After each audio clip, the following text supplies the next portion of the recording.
Hey guys, so what are we doing today? I'm in a bit of a sticky situation here. I'm at Sears right now. Yes, Sears. Finished my shopping. Was in Sears for maybe 45 minutes to an hour. Finished my shopping. Ready to go home. Walked into my car and try to turn it on, and guess what? Nothing at all. But all the lights work. I mean, everything on the lights on the dash work. The radio works, the blow motor works, everything works. But I'm trying to turn this car on, and it's not cranking over. And I've tried it 15 times. Back and forth. I tried it 15 times and it won't crank over. So basically what I did was I went out and I checked my headlights. I was thinking the battery. I don't know why I'm thinking the battery, but I've only been out of the car for like an hour and a half. Well, I'd say about an hour. And I didn't leave the lights on because it's 4 o'clock in the afternoon. I didn't leave the lights on at all. I didn't leave anything on. I'm pretty sure it's not the battery. In fact, I know it's not the battery at this point. But let me just give you some backstory on this. I had this situation a couple of times during the last 6 months where I couldn't get the car to start, but I played around the terminals to the battery. I kind of wiggled it a little bit, got it to start. I actually did that about 15 minutes ago. Didn't do anything. So that's not the cause of it. About a month ago, I did have this situation where I was right in the morning. I was ready to go to work. I got into my car and it wouldn't crank. So I did it about 3 to 5 times, pressing the gas. 3 to 5 times I did it, and eventually it did crank up and it did start. This time around, I did it 15 times and nothing. All right, nothing happened. So I was able to get somebody to help me out with a jump. This car right next to me, nice guy, parked right next to me and put some cables on it. Nothing. Same thing. All the lights work. Everything else works in the car. Like all the internal electronics work in the car, but nothing else. It won't crank, and it's not the battery. Obviously, it's not the battery because I did try to jump it. And got the battery about a year ago. I don't think the battery has any issues.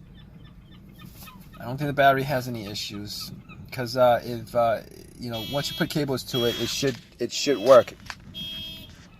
But that didn't work. So it's not the alternator. I mean, I'm just troubleshooting at this point. It's not the alternator because the car would have to be running.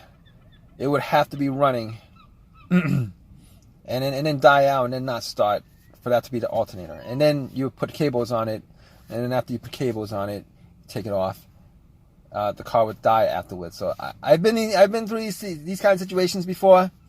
So I've had an alternator die on me while I was driving, and couldn't get the car to start. It wouldn't crank, but once you put cables to it from another car, or from an auxiliary battery or whatever, it will crank up and start. But once you take that power off, cables off, the car will die. I mean, most of the time, alternate issues happens when you're driving on the road, but that wasn't the situation. All right, this car was completely off when I got in here.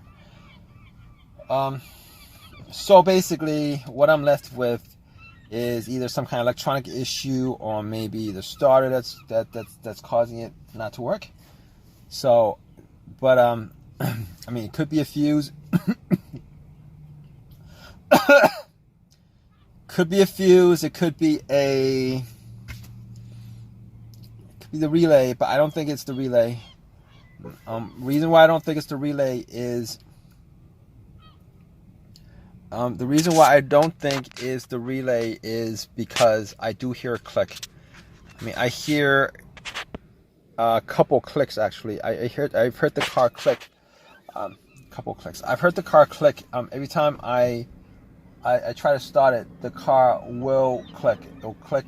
It'll click. It's like a click. So it'll click. So that means that there is power going to.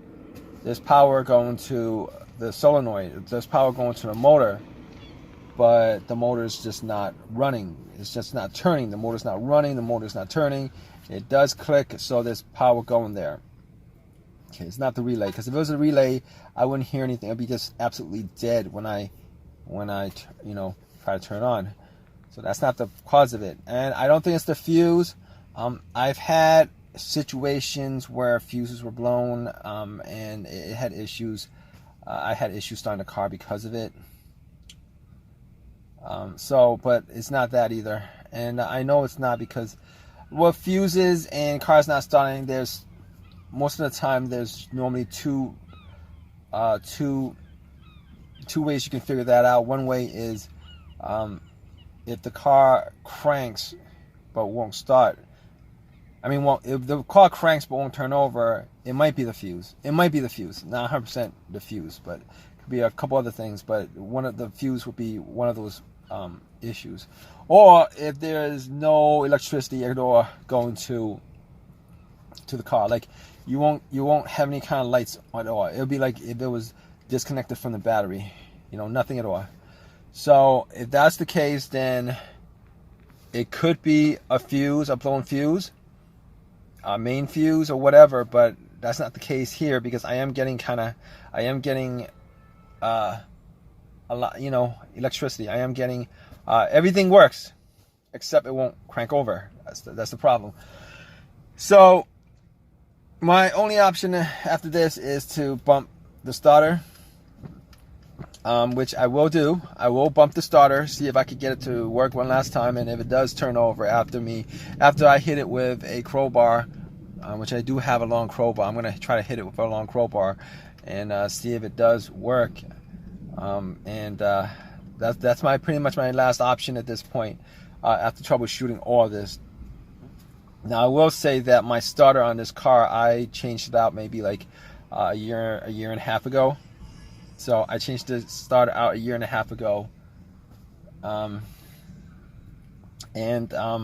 am right now really disappointed that I didn't get an OEM starter. I bought a rebuild starter for warranty on it. I don't know how long that warranty is, maybe like 1 year, lifetime. I don't know. I think it's a 1 year warranty or whatever it is.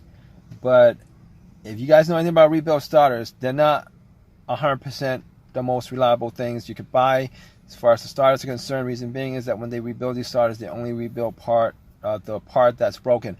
Every other part works. Every other part works. I mean, no, not every other part. What am I talking about? Every other thing on the starter has the same mileage as when it was taken out of the car. So let's just say if the car had 150,000 miles on it, they'll replace the part in the starter that broke, but they won't replace everything, the whole entire thing. Because then I think at that point it would be like brand new if they replaced everything. They won't even replace all the major parts. Unfortunately, what they'll replace is one single part of the starter that's broken, and everything else they'll clean up. I don't know. It's an amazing process. I haven't looked into it, but the fact that they could get a starter you hand into them, like looking like a piece of rusted junk, and then cleaning it up to the point where it looks like it's brand new. But regardless, they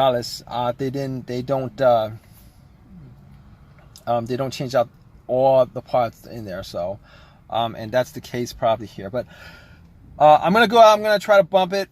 I'll keep you guys updated. All right, guys. So I was able to get it to crank up one time, yesterday. I was able to get the car to crank up after I bumped it a couple of times and try to start a couple of times. On the fifth try, it did crank up, and I was able to get it home.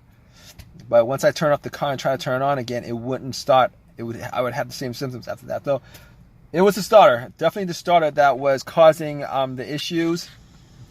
It's definitely the starter that was causing the issues on it, and so I did change the starter, and I did buy a used starter on eBay. I ordered it. I actually bought it.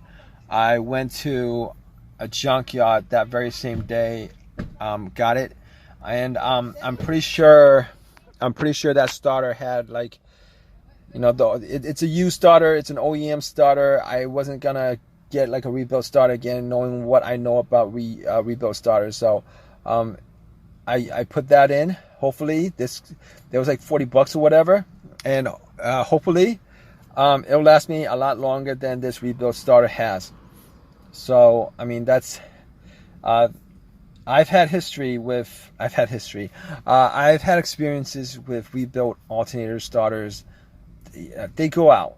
After I put them, installed them, they go out. I've had an alternator that I went out like about a year and a half after I put it in. It's not supposed to do that. It's supposed to last maybe like 150,000 miles, 125, 150 before it goes out. So